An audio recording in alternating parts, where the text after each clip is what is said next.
Are the Samsung Galaxy S22 Plus good?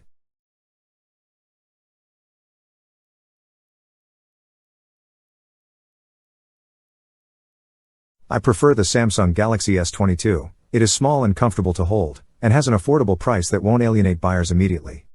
While Samsung's Galaxy S22 Plus still remains one of the best phones in many different areas, its high price and lack of upgrades over the S21 Plus make it less attractive compared to its competitors.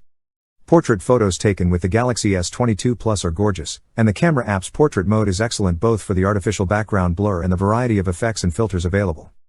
Galaxy S22 Plus starts at $999.99/£949/1,549 Australian dollars. If you winced at that price, you won't like the prices of its other models. It is a very expensive smartphone, but then again, Samsung's S-series devices are not designed for people on a budget. With the smartphone coming in white, black, green, pink, gray, cream, pale blue, and violet, the latter four are available only on Samsung's website. You have a wide range of color choices. As far as smartphone lens mounts go, the contour-cut camera bump is notable and chic, but it certainly gives the phone a distinctive appearance. There is a USB-C port but no 3.5mm headphone jack, and both the power button and volume control are located on the right edge, and are easily accessed even with one hand. The S22 Plus has dimensions of 157.4 by 75.8 by 7.6mm, which is not surprising, since it bears the name Plus. While the S21 Plus was clad in plastic, this newer one uses glass, specifically Corning Gorilla Glass Victus, which is a hardened version of the material. Additionally, the device is protected against dust and water submersion under IP68, so it can withstand a quick bath. Screen size is 6.6 inches across, 0.1 inches smaller than the S21 Plus size, divided by a relatively small hole for the front-facing camera. The bezel surrounding the display is relatively slim. A resolution of 1080 by 2340, or FHD+, is the same as most other Android phones except for very cheap or very expensive models, and because of its price, we would have thought the S22 Plus falls into the latter category. FHD+ is sufficient for most tasks, since most streaming services and games do not offer content and resolutions higher than that. Besides the 120Hz refresh rate, motion appears pretty smooth when you are swiping between menus or playing games. Its maximum brightness is very high at 1750 nits and the contrast is excellent, thanks to the AMOLED display.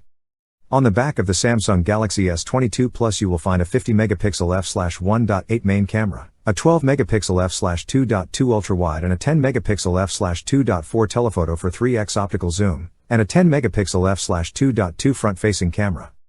The S22 Plus is not as versatile as its Ultra sibling, most notably with its greatly reduced zoom distance. Its maximum digital zoom is just 30x. It is easy to switch between ultra-wide, standard, and zoom mode in the camera app without any difficulty, and all images retain the same color profile.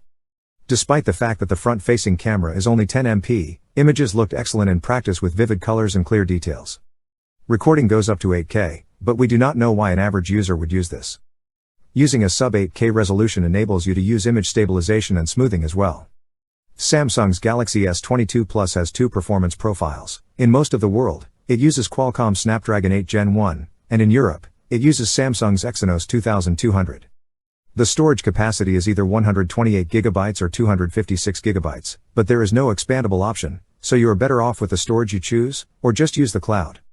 These two handsets are both equipped with 5G modems, making it possible to connect to next-generation networks for streaming and gaming. Samsung's Galaxy S22 Plus has Android 12 and Samsung's One UI on top. The most exciting feature of Android 12 is Material You, which allows you to recolor aspects of the user interface to match your wallpaper. It's also here, although it does not affect too many aspects of the home screen and menus. In our testing, the phone's 4,500 mAh battery kept it running for a full day. Lastly, there is reverse wireless charging at 15 watts and reverse power sharing at 4.5 watts. You can charge other devices using the Plus as a wireless charging pad.